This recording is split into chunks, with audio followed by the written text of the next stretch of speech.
Thank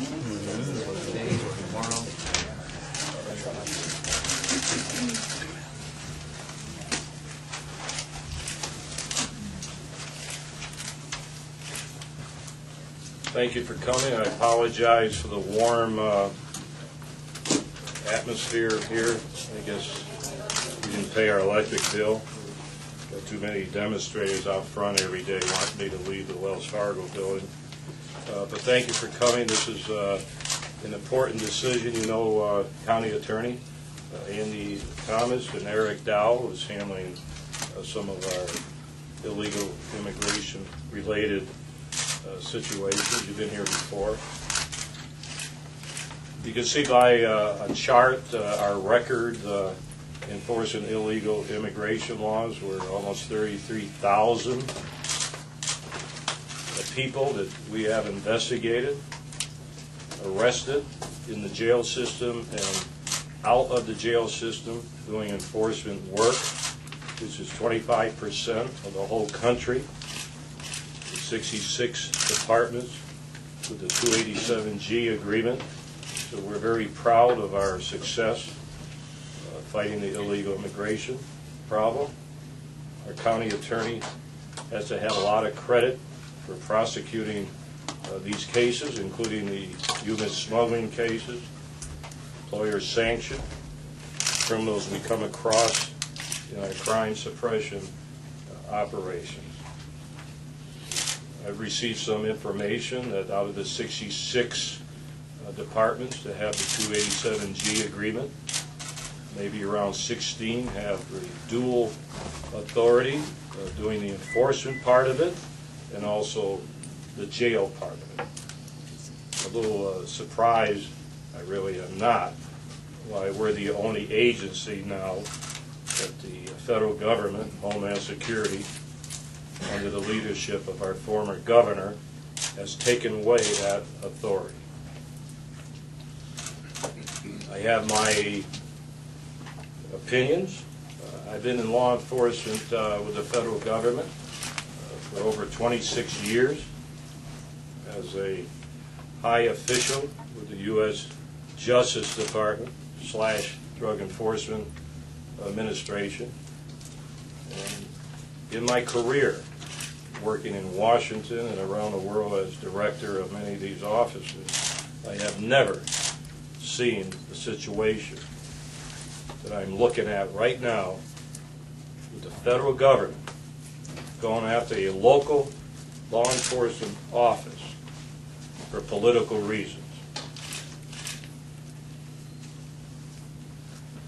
What's interesting, the Department of Homeland Security did an audit of our operations, the 287G agreement, last year. We came out perfect. They praised my deputies, my office. They're doing a great job without any problems. Our lawyers in Washington and here have been trying for months to get a copy of that audit. They would not give us a copy of the audit. We did obtain a copy through the back door.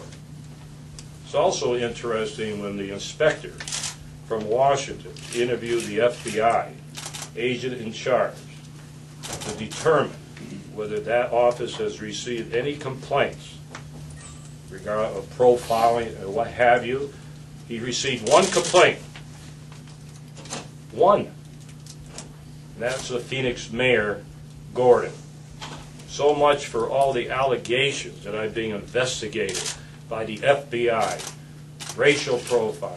I can go on and on. One complaint, and that's documented in an official audit.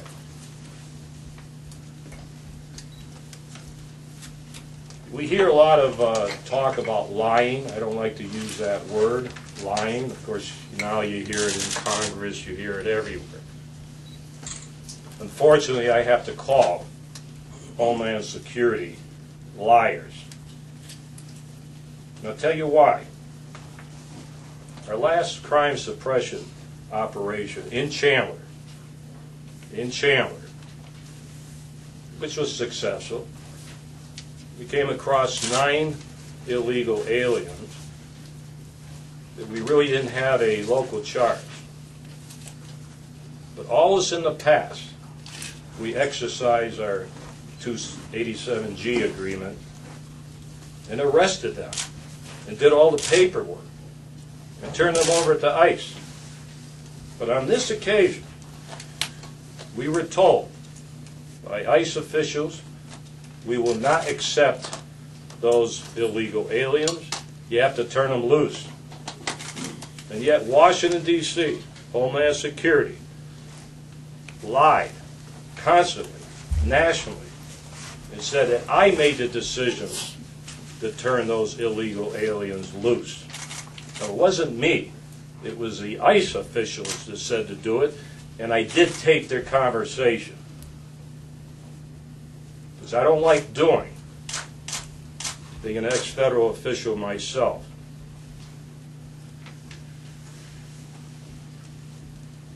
One thing that shook up the White House, I'm sure, because there's no doubt with the information I have received, with the information my lawyer, who used to be head of the Civil Rights Division in Washington, have obtained information that the White House is keeping abreast of the situation in Arizona with this sheriff. I'm sure that the Homeland Security figured that I would never sign this 287G agreement. But I fooled them, because on September 21, I signed the agreement, which involved the law enforcement and the jail system, which really is the same that we've been doing for 2 years. It's very interesting. When I signed the agreement, that night I get a call from the top official from ICE that said he wanted to meet with me immediately. So he comes down here, they dispatch him to my office, and all at once that agreement became null and void, and he handed me another agreement that just pertains to the jail.